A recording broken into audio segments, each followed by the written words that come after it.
and welcome to tonight's bedtime story, Oliver and the Pillow Fort Kingdom. Oliver loved building pillow forts.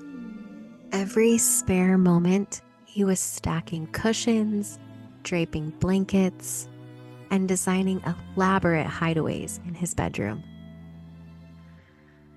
He could spend hours adjusting the towers just right, adding secret tunnels, and creating the coziest spaces you could imagine.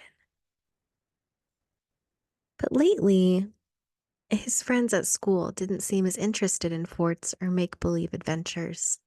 Maybe he was getting a little too old for it, too. One chilly winter night, Oliver stood back to admire his latest creation, the biggest pillow fort yet.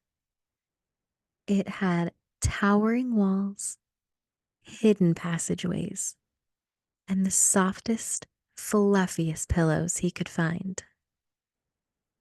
He peeked his head into the living room. "Mom, can I sleep in my fort tonight?" His mom smiled. "Of course, sweetheart. Sweet dreams." As Oliver crawled inside and snuggled into the blankets, he whispered to himself, "I wish this could be real, just for one night."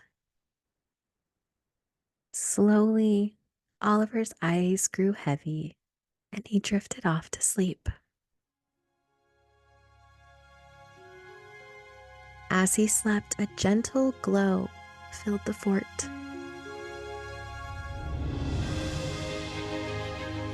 And a soft humming sound echoed around him.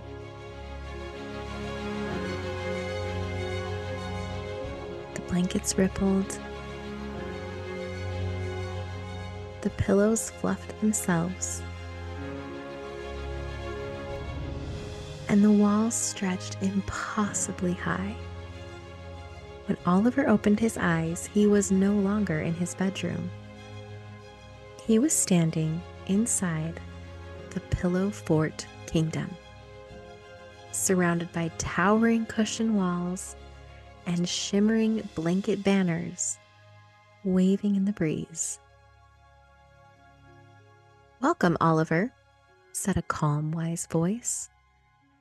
He turned to see Captain Lyle, a regal stuffed lion in a navy blue sash. "We've been waiting for someone like you. The Fluff Trolls are causing chaos, and no one knows how to stop them. We need your help." Oliver hesitated. "Me? But I'm just a kid." "You're more than that," said a voice from behind. Amara, a fox with sleek patchwork fur and a clever glint in her eye, stepped forward. "We've heard about your creativity and problem-solving skills. Your fort-building talents might be exactly what we need." "I'll help too," chimed in Felix, a plucky little owl with an adventurous spirit. "We can do this together." Oliver took a deep breath. "All right, I'll try. But what exactly do the Fluff Trolls want?"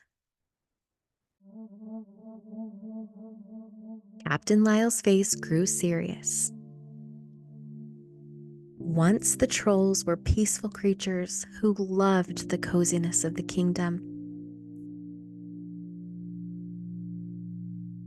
But they grew jealous of the fort's magic and wanted it all for themselves. So they began tearing down the pillow towers, knotting the blankets into tangles, and turning the kingdom into a lumpy, uncomfortable mess. Many have tried to reason with them, but no one could find a solution. Determined, Oliver set off with Amara and Felix.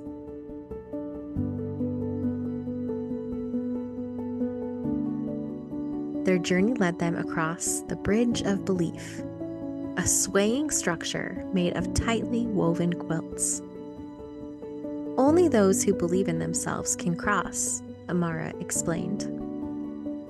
Oliver felt his doubts creeping in, but with every step, he reminded himself of all the forts he had built. As he pressed on, the bridge grew sturdier beneath his feet.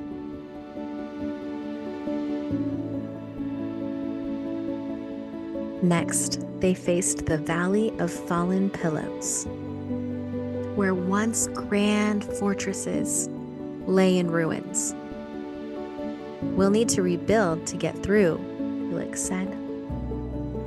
Oliver examined the mess, and then carefully, he began to rearrange the pillows and created a sturdy pathway through the valley, using his design skills to make it even stronger than before.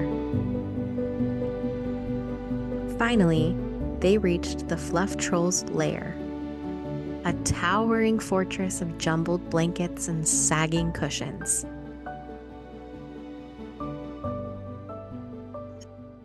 Trolls emerged, their fur tangled and their faces scrunched in frustration. "Leave us alone," one growled. "We don't need your help." Oliver took a deep breath. "I think you just want a fort of your own," he said gently. "But forts take time and creativity. I can show you how to build one." The trolls exchanged wary glances. "You'd help us?" Oliver nodded and got to work, showing them how to stack pillows properly, how to drape blankets into neat arches, and how to create cozy little corners. Slowly, the trolls began to soften, and their excitement grew as together they built their own magnificent fort.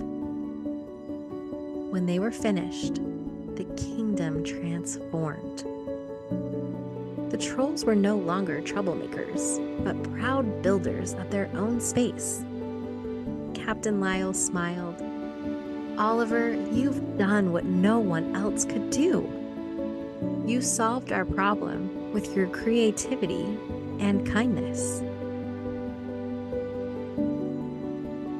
As the sun began to set over the Pillow Fort Kingdom, Oliver felt sleepier than ever.